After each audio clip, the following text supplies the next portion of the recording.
Wisp. Wisp, okay. Wisp and Underlord, probably the two bigger ones. I don't think that Luna's really going to be favored too much in this one just because of how incredible the Lone Druid was versus it as well. Do you think Wisp is? I think they counter it with Clinks very easily. I think they do too. I think both these teams just really like the Wisp. Yeah. So I don't know. I think they could also pick up Enigma versus it too. I don't know. I feel like Wisp isn't as high priority. Fair enough. Yeah, well, Ember gets taken out first. Speaking of drafts, previous game that these two teams played each other just about an hour or two ago, we saw a Lone Druid picked up. We saw an Enigma picked up. Enigma has been banned a couple of times, but Lone Druid basically hasn't shown itself at all. Are we expecting things like that to happen again? Definitely possible. Because, I mean, OG got destroyed in that second game against the Lone Druid. How do you deal with RTC's Lone Druid? I think it was. I don't think it was just a Lone Druid. I think it was kind of like the game plan they did it and what they were verse. They just had this Enigma who, I think it was what, he threw 0 black holes, right? One. He did use 1 black hole, so it was just like they had this very good unit that they could build around the Lone Druid. So he could go for that straight up glass cannon build because he had so many different frontliners for himself. Yeah, just the threat of a black hole was enough to keep OG at bay at that point. We have the Ember Spirit, Earth Spirit removed as well. Spirit Man's removed, and Slardar as well. They dealt with the Earth Spirit really well earlier, but this time definitely a switch up. Not wanting to. I mean, it's Jarex's best hero. I think his other one is probably the Pudge that he's been having really good favor on. Now, previously we had EG also banning out Shadow Demon. We had, well, I was gonna say obviously Underlord banned out, but this time Underlord is still in. So Evil Geniuses, surely. There's also SD Luna, which have not been available to OG. It's usually just Luna or just SD, mostly just a Luna. So EG can go back for their Wisp plus Underlord opener that they've done before, or you have to address the SD. And that is indeed what they do, meaning that OG can get their they can get their hands on the Underlord, which was the one that we were expecting, but I don't think we were expecting Lone Druid in the hands of OG. Are we going to see Wraith King? That's exactly what I was thinking. The Zai Wraith King is something that always pops in my head as a support, but they can probably run it easier into the RTC. Why does the Wraith King then comes to mind when you see this draft? He does 500% crit versus the Lone Druid bear. Yep. That is a very squishy bear. Yeah, with the Soul Catcher on top too, it's quite an immense amount of damage, and I don't think this probably deters them a lot from picking the Luna, but as I say that, they grab it anyway. It's just different when you're playing with Shadow Demon Luna, even though there is that bear in order to tank up the Lucent Beams from the Eclipse. Yeah, SC Luna's much stronger. Much different monster. Yeah. Yep. We still have the IO in the pool as well. We saw Evil Geniuses themselves running the IO with the Underlord together and basically be unkillable no matter how many ultimates you throw at them. That should be a worry for Evil Geniuses, surely? Possibly, yeah. Just Wisp Lone Druid sounds a little. I guess it's okay. Yeah, you can overcharge the bear and everything too. And I mean, you play now with the carry Lone Druid, so he just kind of sits in the back line. Could be pretty decent with it. Wouldn't be surprised if we do see it banned out. But at the same time, Luna's pretty decent as well versus Wisp. I was going to say the Enigma is also extremely good. That's probably what EG's looking at. But yeah, OG doesn't want to play against that again. Did they do Winter Wyvern before? Or one of the teams do Winter Wyvern versus the Underlord? Yes, we did see that, because we did see he used the Dark Rift and he died, and they killed him anyway when he finished it off. But was it Q playing it? I want to say, because I think he's one of the only ones. He played, but it wasn't the matchup that I was thinking of. Was it? Because the game that you mentioned, Winter Wyvern lost. Yeah, was it? I'm not really recalling which team it was, but EG kind of mentioned that Jarex's two best heroes, probably his Pudge and his Earth Spirit, so they do get rid of that one. And I think this is really good just because the Pudge helps so much in the mid lane and the off lane with these pulls that we've been seeing all the time. So just trying to get themselves some good lanes coming out already from EG.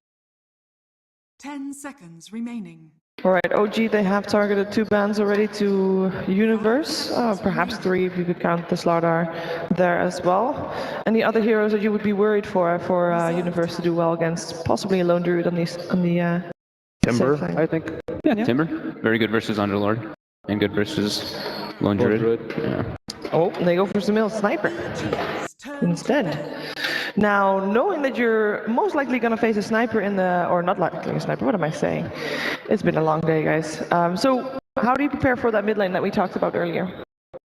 The sniper already removed. Does that say anything about what OG might go for? Firstly, you have last pick, so I think you can actually wait for that match. You can even put Lone Druid in the mid. We haven't seen OG play Lone Druid yet, I believe, so I don't know who actually plays it on that team. Used to be No Tail, right? Yeah. Turn to He pick. plays all the micro heroes. Ban out the Warlock too, so old school kind of counter thing versus the Shadow Demon we did see to deal with the illusions, but also OG's one of the more favorable heroes in the old patch for Fly. 10 seconds remaining. Yeah, speaking of fly heroes, he loves the Dazzle for himself. Yes. Is still in the pool. Evil Geniuses have shown in the past that they sometimes remove the Dazzle from the pool in the first ban phase. CM. But it looks like we're gonna have indeed a Fly CM coming out. Played it before versus Faceless. He was just kind of this Crystal Maiden who was giving his team aura. He wasn't really having like the greatest impact. He did have a couple of decent freezing fields, but overall it was just kind of like this Crystal Maiden just kind of being there. That's a way to help you win your mid lane. I think that was a big deal too. In the other game, they had like the Ogre and the Crystal Maiden beefing up the anti-mage so you could farm faster. This true. game is similar too. You have extra mana. Just might give you that extra little bit of edge to maybe break even with Sumail. Maybe break even. There's a chance. There's a chance. All right, so you got yourself a Shadow Demon Luna strategy. Your enemy knows exactly what you're going to do because they have seen it numerous times before. How are you going to try to throw a little bit of a curveball, or are you just going to not do that at all? A way to get on top of the Lone Druid, I think, is one of the best ways. It's kind of like playing against a sniper. You need some way to close the gap often. There you go. That is a hero that does exactly that. Yeah, I think the Underlord's pretty good versus the Centaur Warrunner. It's very difficult to Sampion out of the Pit of Malice, but you always need a gap closer versus like the Lone Druid Sniper. It's just, if you just allow him to sit back and attack, you're just going to lose. 10 seconds remaining. Are we going to see perhaps a bit of an aggressive lane coming out from EG? They have been liking their dual off lanes. Is Centaur a hero that you could have a nice dual off lane with? Yeah, the Ogre's still in the pool. Definitely still a possibility. I really like these three together though, the SD, the Luna, and the Centaur. The SD can also set up a ton of bursts for the Centaur Warrunner, so you're using the disruption offensively as well as defensive setups with the Luna. Just a really nice trio. Indeed it is. So OG, their plan, I mean, they have got 3 heroes with a little bit of synergy, but their plan is still very much up in the air, very much unknown. Could you read a lot into their first 3 picks in terms of what plan they have for this game? You've got already a lot of push in the Lone Druid. Yeah, the Lone Druid Underlord together makes sense. The Crystal Maiden is just one of those heroes that just beefs up everybody else. I think this one they probably still want to save on as hero for last. Yep. So this should be Jarex's hero coming out here for them. Oh, with the Earth Spirit and Punch removed? They can still pick the Ogre for themselves as well. Yeah, we have seen that before. I do always feel like a little bit of wasted potential. Ogre is not really the hero with the highest skill ceiling, and we all know that Jarex is having a high skill ceiling on a lot of heroes. He always tanks those ganks. He tanks the absorbs ganks. damage, bloodlust your Lone Druid. Yeah. What other utility roles would he fulfill though? Helping out mid lane. It comes back to that. Yeah. Having a hero that can have an impact to help Anna. Rubik maybe?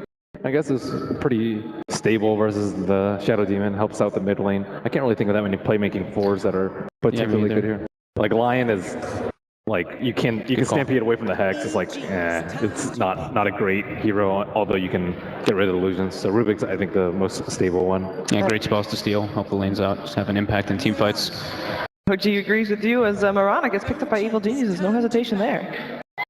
That could be It's probably support. probably support, yeah. Gives you more magic damage burst potential versus Underlord.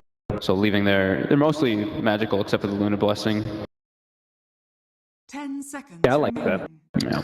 Yeah. A bit more emphasis on trying to Seconds remaining. get those ganks going early, making OG a little bit worried about arrows flying in. Crystal Maiden is a fairly easy arrow target as she's a slow mover. Yeah, they don't have a good offensive dual lane on OG.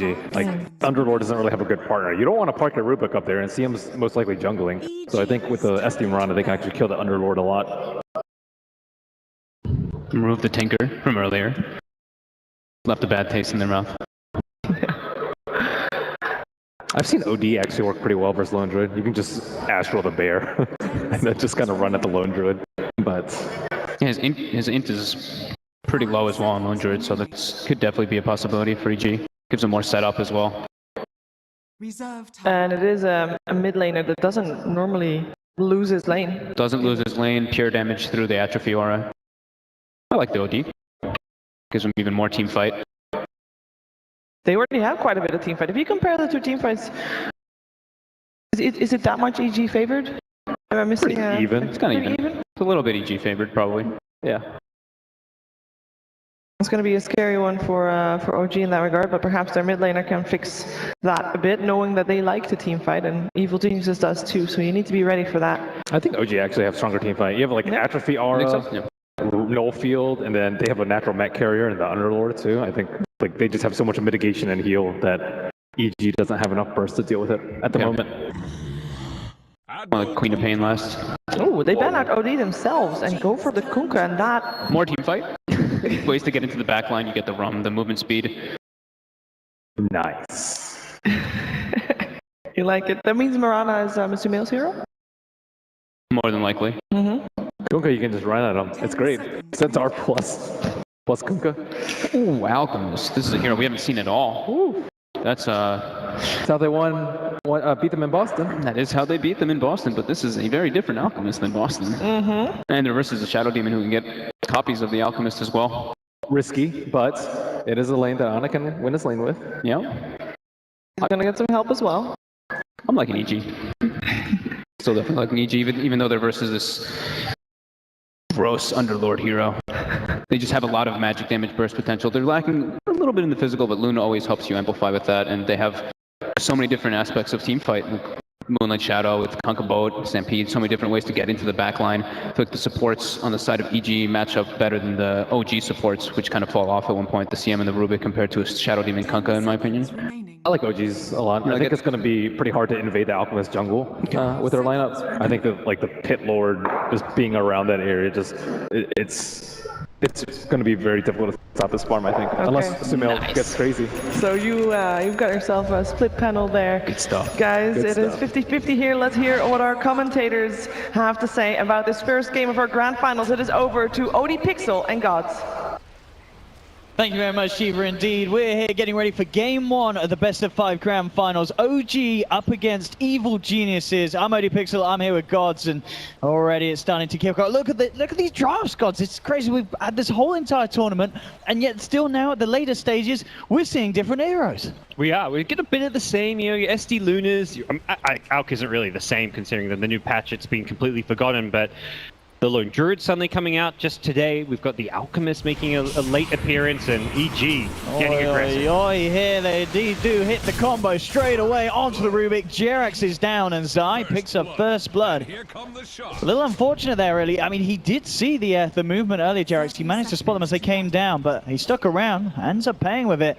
Yeah, you've got to expect an early rotation. I think he was expecting it, but he was hoping to reveal it and escape using the boots of speed advantage that he had. But he just got caught a bit too deep. And EG, you want to contest those early bounty runes. You're versing an Alchemist.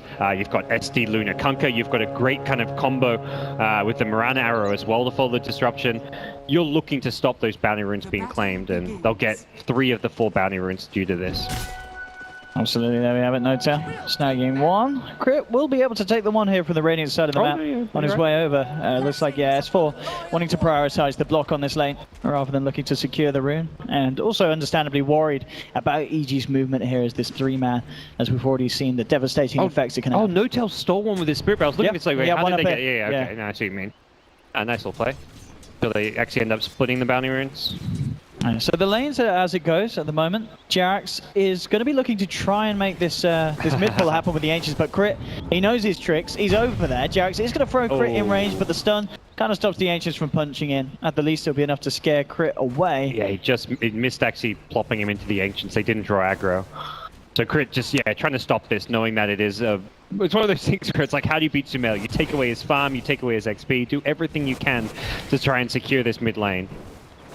And of course, yeah, with this Jerax can't really do any sort of pull. It's just kind of a support on support action here round by the Ancients. Have a look quickly elsewhere on the map. What's going on, Anna? 1v1 at Sumail at the moment. No sort of backup coming in for either of them. It's going to be a straight, it's just showing a skill between the two of them. Oh, he gets 3 creeps with the mid pull. That's a win. Just get a bit of success there. Top lane, S4.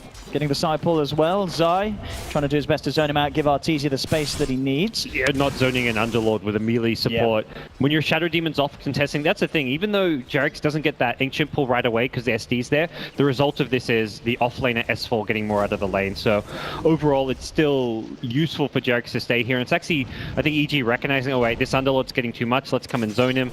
Sumail's just going to have to deal with having less experience, less farm in this mid lane. A full wave now being pulled to this Black Dragon camp.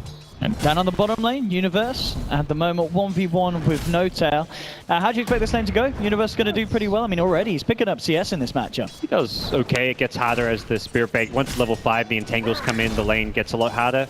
But with a straight 1v1, it should be alright. It's a bit dangerous because the CM is kind of often missing from the map, getting a few levels in the jungle. And then if the Lone Druid gets a rotation from the Crystal Maiden, you can find yourself going down. So he doesn't want to really fall too much below half HP where he is now. And this mid lane matchup, 8 for 3, 7 for 0. We did see Sumail take an early start, but these pulls certainly helping out the Alchemist in this mid lane, denying a fair bit away from what Sumail can get his hands on. Yeah, this is really obnoxious. You're not happy if you're Sumail. Doesn't mean Rubik isn't getting much. Rubik isn't level 2 yet. He hasn't been able to actually kill the dragon, but he's got another wave. I guess the full wave this time, so a nice pull through there from Jarex. That's 2 full waves in a row, actually. So, I mean, there was one wave between that did slip through, but that is very, very annoying. He even comes mid, throws a Fade Bolt just to make sure that Ana takes less damage from tanking the creep wave, but see Sumail, like, even with this happening, he still is not behind on CS, but he's a lower CS than he normally would be. Yeah, absolutely. I mean, a lot of people kind of talked about Ana's weakness in the laning stage. This is certainly a way to make sure that he's able to balance it out with Sumail, who's been having a fantastic time in the mid lanes recently. EG moving bottom with the smoke, though. They want to punish this Lone Druid in the laning stage, and a hero that is somewhat prone to being ganked. Now let's see what Crit can achieve here. Has a point in the Savage Roar, so has to use this Savage Roar well if he wants to live. Let's see, Crit will find the setup. Universe looking to move into position. There'll be the Savage Roar to send the Centaur packing, but Zai was in there with the Torrent, looking to body block No Tail off as they dive underneath the trees. No sort of TP's coming in for the moment, but No Tail, he's able to duke it out, and it's EG now indeed that's in trouble. Zai goes for the TP away. He's not going to make it though, flies there with the rotation, and they'll get the kill onto the Kunkka. Yeah, really good juking from No Tail. He even body blocked the Centaur as he went into those trees to make sure that he could stay away from the hoof stomp before tangoing on through to make a little pathway. That was some fantastic moves. Jarex, a little bit of a play around here with Crit, chucking him back up. Crit will have to hold him back with a disruption fly. Nearly has the mana there as he clarities up, but Crit looks like he's got the movement speed. CM, not too speedy at all, of course, even though she does have the boots. And the Shadow Demon is out there, back to safety. The mid lane matchup, still, Sumail with that lead, regardless of what was happening with the Ancient Pulls. 23 for 8 against Ana's 17 for 1. Yeah. And both safe laners at the moment getting even amounts of farm. Got Arteezy and No Tail in a similar location with their CS. Yep. I mean, Alk's never been a hero you expect him to go mid and win on CS, so you're not too worried there. And I think Sumail's still going to be frustrated just because of how much farm and XP he has lost. He's lost like a good maybe 10 creeps or so to that Ancient Pull. But he has been able to fall back into the jungle. Ooh, misses the arrow on a Wild Wing, unfortunately, but he's been able to at least go back into the jungle and get a few arrows off in between missing waves at mid. Yeah. And likewise with Ana, we've seen him kind of duck and dive, pick up the bounty rune, swap places with Jarex, trying to help him get a few levels in this mid lane. Level 3 at the moment. Bit of a stack up top. That's a triple stack for the big camp, which Luna is likely wanting to farm a bit later on.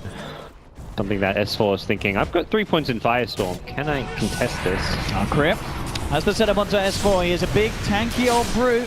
Is he tanky enough to withstand what EG are throwing at him? It looks like he may just be here. S4 walks it off. Arthur's trapped in the pit. He's down. And the power of the Underlord, we're seeing why it's so strong, gods. 3 heroes coming in, and they can't kill him. Arteezy went in on very low HP to start that off. Probably think, oh, bottom lane. Oh, gonna get solo killed. No Tail diving tier 1s, getting away with it because of the play that EG went up for top lane, knowing that there's going to be no sort of rebuttal. So OG making some smart decisions here across the map. EG still desperate to find that kill. They're looking for up the top lane. They will catch out Fly. The pit will be dropped down in return. Holds back the EG, but it's not enough to save the CM.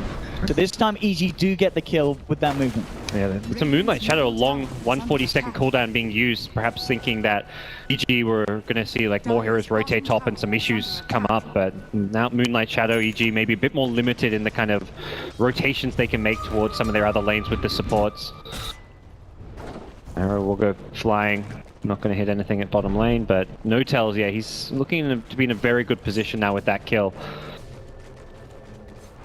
Absolutely, it's been a pretty good lane for him on the bottom. Universe still found a bit of CS, but indeed just giving up that kill in the 1v1. I guess he just didn't expect the aggression of No-Tell chasing him down right to the tier 2s. And maybe you just have to be a little bit more prepared to be able to have some sort of resource to send down to that bottom lane if No-Tell does come diving. I think typically you are going to TP and punish the lone druid for that, but No-Tell got the memo or saw at top lane, hey, there's a fight going on. There's a 3v2 kind of action. His CM killed the Luna. He knows that he's got this little window where the supports of EG are kept busy, and good communication allows him to find that kill. I'll see where the next movement comes through, Sumail. Just indeed continue to pick up some larger creeps in the jungle with the arrow. S4 will be backed up by a smoke up. Jerax and Fly looking to move into position. At the same time, Crit, he wants to get some sort of a setup. Will dispel the smoke. He's going to make the first jump. They'll turn towards Crit, drag him down, bring him back. There's going to be already a preempted Dark Rift from S4, realizing the danger that OG's in, but Fly, he's already down. S4 will be able to save Jerax. But they still lose a kill here to EG. Yeah, good move with the Dark Rift. As soon as you see that run up top, you're like, okay, EG's committed a lot of heroes up here. There's a Luna Eclipse. There is no way you can take that fight against the level 7 Mirana and the Eclipse. So making sure that it's just a single hero casualty. You could almost see Fly living if that Dark Rift managed to get off like half a second sooner. But again, it's EG kept busy at top, which means No-Tell is zoning Universe away, getting good damage onto the tier 1 tower.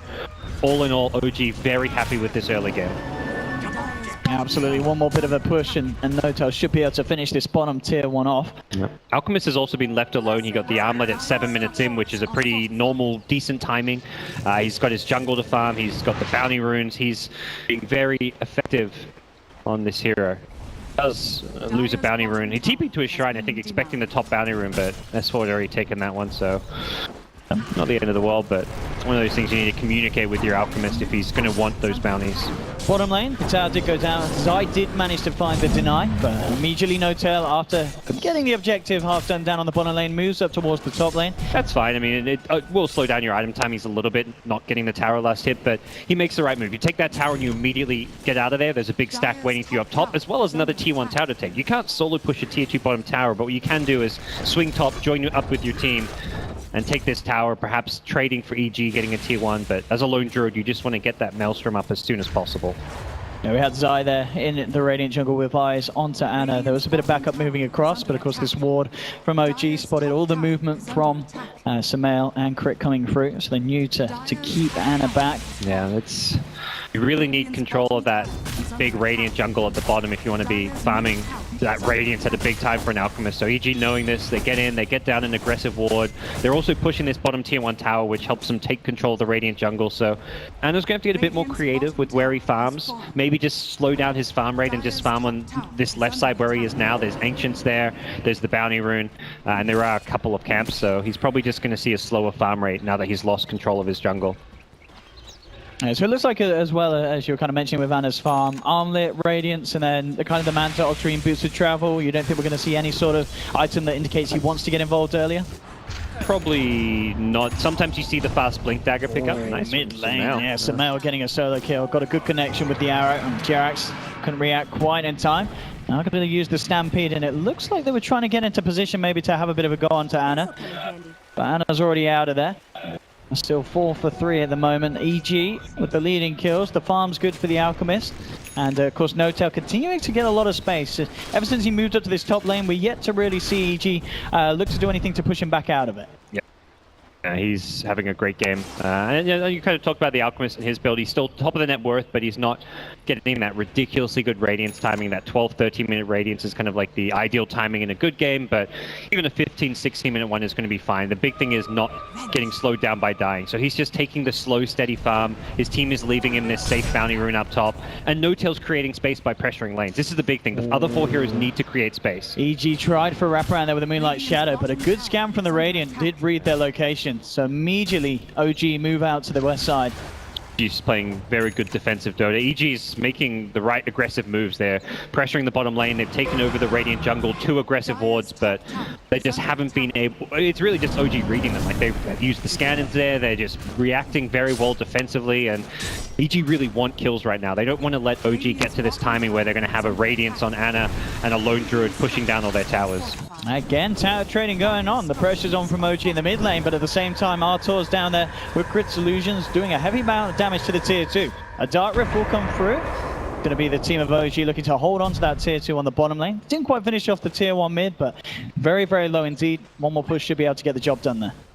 This is still fairly even, I'd say, between the two teams. It's going to come down to whether or not EG can kind of force a fight. Probably around the Universe Blink Dagger is going to be big key item timing for them, where they'll start using up their smokes, and if they don't find kills with Universe's Blink, they're probably in trouble at that point with the scaling of the Lone Druid, the Alchemist, and just the sheer team fight of OG. Something Ben mentioned is you've got all this damage mitigation. You've got the Rubik Null Field, you've got the Atrophior on the Underlord. Team fights will heavily favor OG in the late game, as well as the mid game, assuming OG can get their items up. And do you like this decision from Nota? First start in this game, getting himself the Maelstrom on the Lone Druid himself. Yeah, he's going to be going this new right-click build. It seems like the optimal build at the moment on Lone Druid. Saw Arteezy do something similar. He did get the Dragon Lance first, as well as the Treads, I believe, but just something a bit different. I'm not really sure, honestly, what the optimal build is. It's such a new style of playing the Lone Druid. So it seems obviously one of the optimal items is just where you get it, whether it's a first item, second or third. Why? How's he going to get the kill onto Universe up top there? Jerax finding him out, the two support combos. And that's a big kill. Yeah, knocking him down on this road to the Blink Dagger. Yeah, he's going to be knocked down 500. Freezing Field and an arrow. It looks like a stolen arrow. That's a really nice one to have when you've got like a Frostbite to set you up. And OG have managed to slowly all their way to Ana's relic just by creating space for him. It's at this point starting to become a slower-ish Radiance, but he's lost a lot of his control over his jungle, so it's kind of to be expected. A lot of pings onto No-Tail there, maybe seeing if Sai could have got in range there for the X-Marks catch. But very, very hard to catch out this Lone Druid with his speed and distance that he can keep away from danger. Yeah, for EG, they want to just keep pressuring the OG side of the map.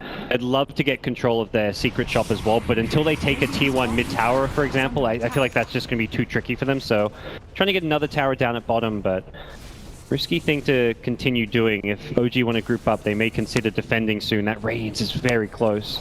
Interesting choice from Arteezy as well with his helm. Picks up the Ghost. I mean, a 20% move slow. It's not bad, Gods.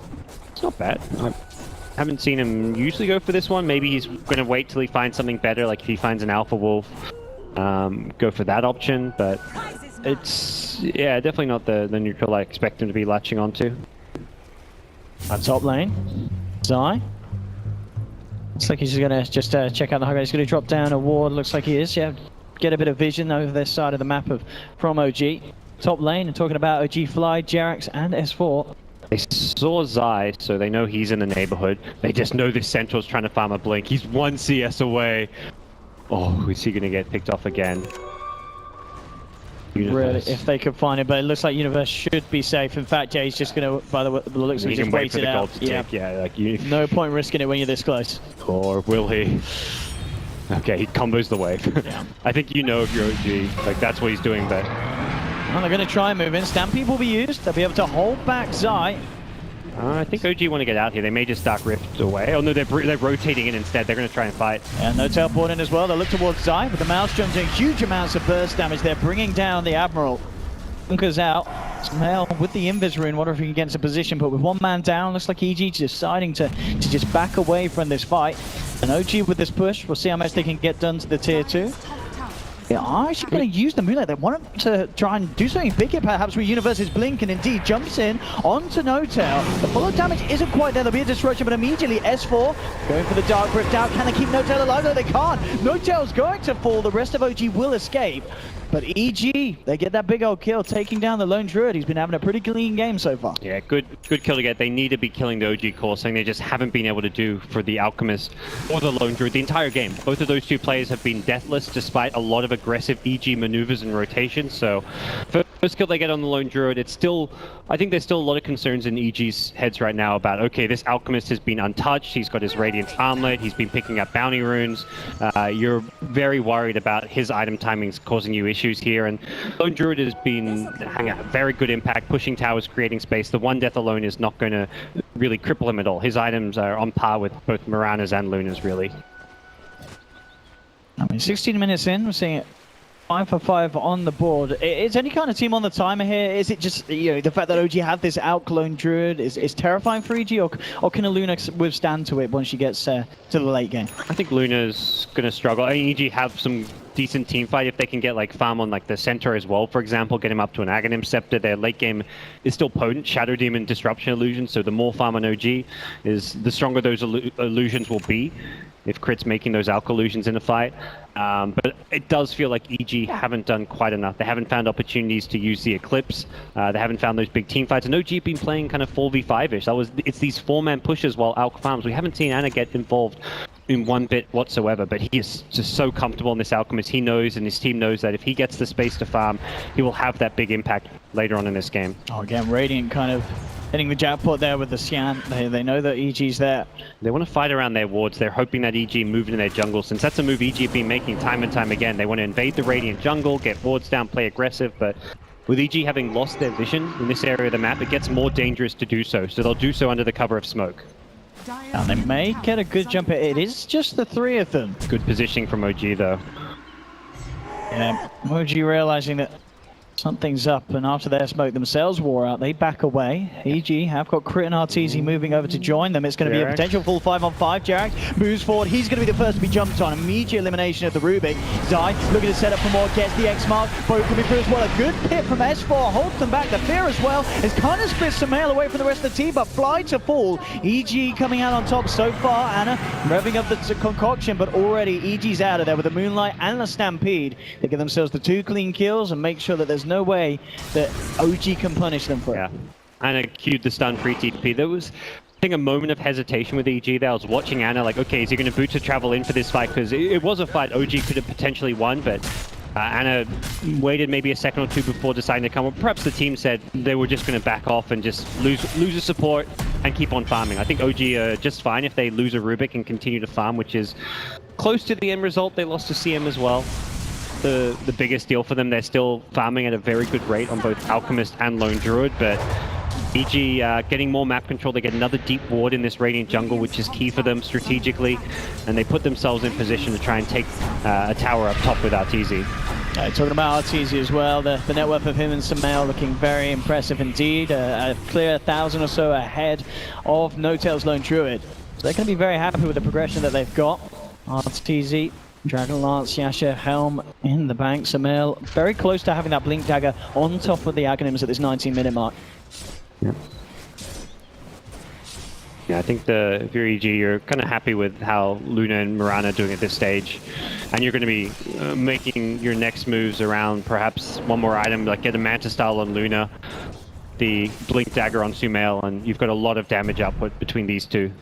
The Spell Amp from the Mirana talent's going to be really nice as well, as far as just being able to burst people down, and something that Lone Druid can be prone to. They've got good gap close, which is perhaps, I mean, you look at this new Lone Druid to kind of talk a bit about it. It's all about this heavy attack range. It was part of the reason why it was so successful last time these two teams met when Arteezy was playing it, is this huge range he has. He never was getting hit by Eclipse from Luna because he just outranged everything so badly, but against Centaur Stampede and the Mirana with a Blink to kind of be a gap closer, it's a lot harder to play this ranged Lone Druid because you kind of lose that big attack range advantage. Looking at some of the sports in EG as well, Zai has queued up the Midas. It seems like this is starting to be a trend that's sort of coming back, Gods. We're seeing games where supports very early on, once back, they're going to those Midas pickups. Yeah, for position supports, Midas is a great item on a lot of them. Well, heroes that conquer just don't need items. You're all about just getting your spells off in a fight.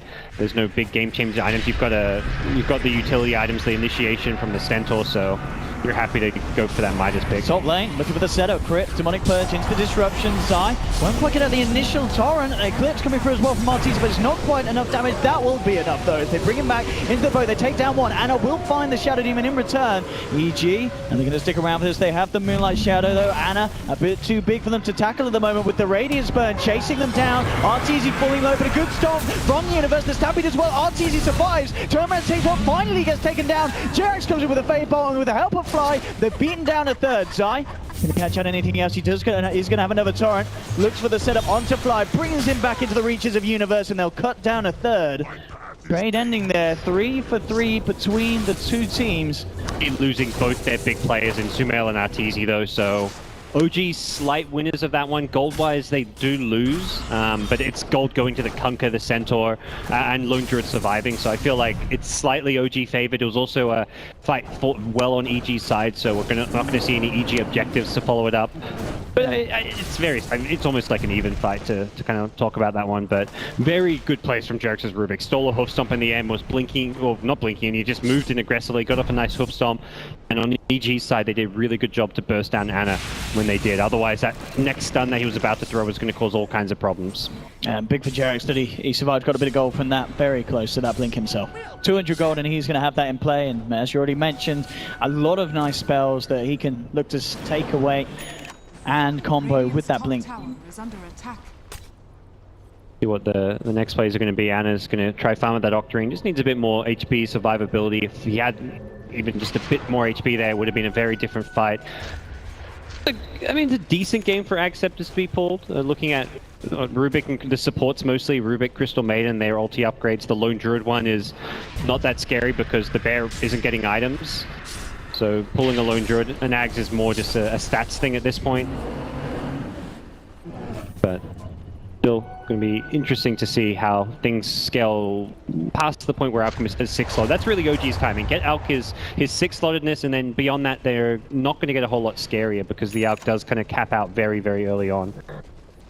Do you feel like we're going to see either team look to force the Roshan, or do both lineups kind of require getting a kill before heading into the pit at this stage still?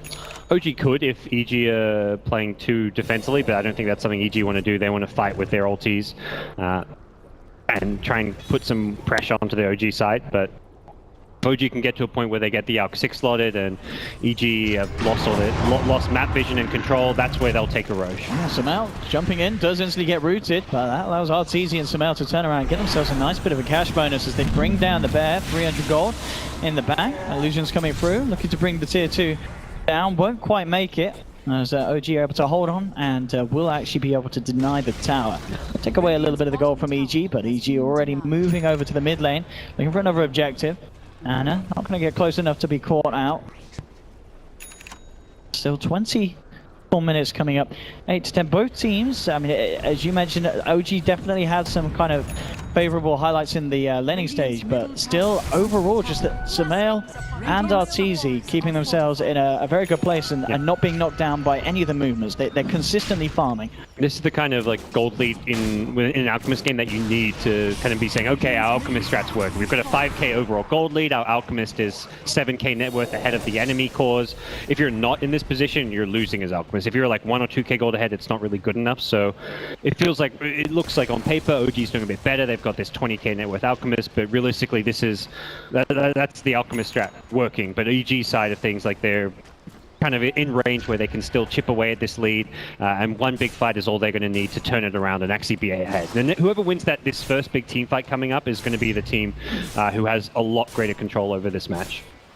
And Arteezy looks like he is going to go for the BKB next, so building defensively. And I guess this is fine because he needs it against the lineup of OG, and they've already got lots of damage output coming through elsewhere because of this huge amount of burst that this Mirana can offer, and especially because Sumail is working towards the Ethereal Blade, and he's pretty much got it done. Just over 1,000 away from having to pull out item. OG look to force this. They see a lot of EG here at top. They want to force EG to defend their base, and if not, even take this tier 3 tower if EG are too slow. And let's see what they can do. EG already coming through. There's Sumail and Universe jumping in. They'll find S4, but immediately the telekinesis bringing Universe into the clutches of OG, and they found themselves the first kill. Universe down for 50 seconds. They're moving with the boat, but again, the 3-man route. Anna cooking up the concoction, finds Sumail. They aren't going to have enough damage to finish him off, though. OG already starting to back off, making sure that they don't overstay their welcome here on the high ground of Evil Geniuses. They're just so strong with all the damage mitigation. They've got the pipe on S4 now. They haven't quite maxed out their 2 auras, but you can only imagine what's going to happen when they have maxed out Nullfield and maxed out a Trophy Aura. EG's damage output is just not going to look all that impressive. It's already 2 points in each, and things only get harder. They've got the Glimmer Cape on Crystal Maiden. And that's where I feel like OG will have the advantage in the late game. It's just because team fights are going to be so tricky to burst people down just through the kind of supports and the utility of Underlord as well as Rubik. I mean, how did EG deal with this? We saw them try and get something done across the map, and they did manage to find the tier 2. Do they just have to be prepared to tackle these high ground offenses? Are we going to see them go out aggressively and look to try and break apart OG's lineup before OG come together for a 5-man push again? I think OG at that point where you want to just use that high ground defender's advantage now. They have their items. Your best bet is fighting around your shrines, around your tier 3 towers.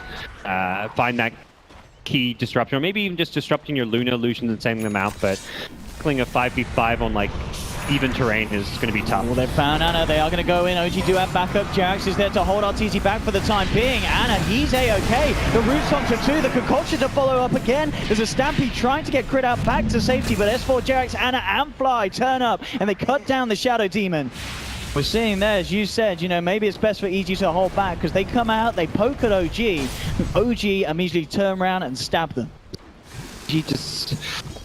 I mean, it's hard to say that. I mean, they're lacking damage, but that's exactly what it is. Even with the Luna and Mirana soon to have an Ethereal Blade, their approach to these fights has to be find that key hero to burst down at the start, and that's where whoever that is going to get Glimmer Cape. But you just need to throw as much damage as possible. Blink in, push Storm, followed up with the Ethereal Blade, Starstorm combo. You've got to get that fast quick kill. Ideally on someone like Anna. If you go on Anna though, you have to kill him. Otherwise, he's going to regen incredibly fast with this Octarine Chemical Rage. Universe trying to jump in, they're trying to take away the bear at least to begin with. Roaming out to remove that, keeping the tier 3 just about alive. OG actually going to send down a TPing out, the rest of them backing away as well. So OG, as soon as they realize that EG are kind of pulling together this full 5-man defense, they break it off. They're fine playing the farm game, gods. Yeah, and by pulling EG back to defend their high ground, it means they're not farming. Well, you can then TP back and farm 2-3 lanes. So EG know they're kind of being out farmed now. This gold lead is starting to increase in ways that EG aren't going to be too happy with, and EG decide they've got to make a move, get aggressive. They perhaps guessed wrong, thinking that Roche might be where they are, but that is not the case. Can they find the catch though? OG are grouped up and prepared for this. RTZ will open up onto Jarek. They jump through, burst down the Rubik. Can they get any more? Demonic Purge onto S4. Will set up into the Torrent, the boat as well. EG, they find 2 clean pickoffs. They're not done yet. They'll jump forward onto Fly, but a fear from Notel sends them back. EG though, continuing to move in. They'll get the X mark onto Fly, bring back the Crystal Maiden. RTZ picking up a triple kill. Did you get anything more out of this one? Again, Zai with another X mark, brings back Anna, won't find the arrow follow through there. Anna gets Hurricane Pike back to safety by No Tail. But EG with a very successful 5-man smoke out, taking 3 members of OG down. Yeah, they got the high ground ward up there after the first pickoff, so at that point OG, like, easy to say in hindsight, oh, they should just let the Rubik die and not fought at all, but Alchemist had already preemptively TP'd in. He was stuck to the north, so in order to retreat, he had to walk past this ward, and EG had great vision, great control and catch with the Kunkka, so they get the kills and put themselves in position to take Roshan. OG, they want to stop this, they've got to react fast, and it doesn't look like they're going to be here in time. It's a really fantastic move for EG. It feels like that's the kind of play that's going to get them back in this game. Is he going to do it? He wants to do it. He's heading straight in. In fact, Roshan's not quite dead yet. Anna moves in. Is he going to be able to take it? He is. He gets it, but Zai will snatch the Aegis. EG still secure the Aegis. EG falling low. S4 moving in the midst of it all. RTZ has already popped the Eclipse, bringing them down, but it's in fact EG that's falling. They've lost 2. Jarak stole the Eclipse and turns around the fight, and they're going to be able to kill Zai for a second time by looks of it. Sumail will jump back in, burst down Fly, but OG turn in, bring down the Kunkka as well. And OG there, they get the Roshan kill, they make sure that the Aegis means nothing. Huge amounts of damage coming out from Jarek's. I'd imagine from the Scholar, because actually, it doesn't even show the 66 low. Jarek's blinks on the high ground. There we go, dragging in one. Shadow Demons out. The buybacks have to come through. EG, they've got to throw everything in this to stop OG from getting away with this push. 2 buybacks coming in. Can they get a kill off the back of it? Jarax is being chastened down here by the illusions of the SD, and it will burn out. Well, and OG maybe getting a little too giddy with that play. I mean, it did force out 2 buybacks, I guess. For Rubik, it's true. Definitely okay with that. It was a very aggressive play, and I love that Jarex just immediately blinks on the high ground, knowing there may be someone there defending. And killing a Shadow Demon is a big deal when the disruption can be so annoying to push into. Making illusions of Alchemist or Luna can be a big thwart in that push, but I mean, we're just looking at the net worth. I mean, kind of the whole fight and the buybacks coming into play, giving OG that huge boost here, nearly bringing them up to about the 12,500 net worth lead. That's the Luna buyback, so if you find that Luna sometime in the near future, that's a long respawn on Arteezy and potentially a game-winning play for OG to make. I'm going to start working on that first Aghanim Scepter, it looks like, as Alchemist will be sending that one. I wonder. I was going to say, what's the Aghanim's priority here for the side of OG? Is Rubik the first priority? I think it might be. Especially if he's stealing Eclipse Gods. CM ulti is pretty fantastic, but Rubik is, yeah, it's Jarex as well, you know? It's like one of those things where... Mid lane. Oh dear. Jump in for Samael, but immediately OG punish it. Samael, he's out, and he's out for the count for good. 75 seconds. And that is a man that did not save for buyback gods. OG, I mean, they could look to try and punish this pretty heavily. A whole man down. Yeah, the Universe is immediately split pushing the bottom lane, but that's still just a Centaur, not a hero you're thinking, oh, that he's going to take our base that fast, and top lane's exposed, so they may get 2 lanes of racks off of this. Oh, it's a painful death for Samael.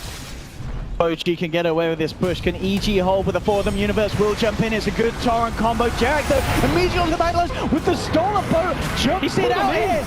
Jarax is pulling it off here, he keeps himself alive, and because of the stolen boat, he got it over his team. They've got the realm on them, so the damage that EG's doing is absolutely minimal. With the Trophy Aura and the Kunkus Rum, they can't even tickle OG, they just stick on the high ground. Fortification will come through, but OG, they'll take down the tier 3, they'll confidently move on to the racks as well.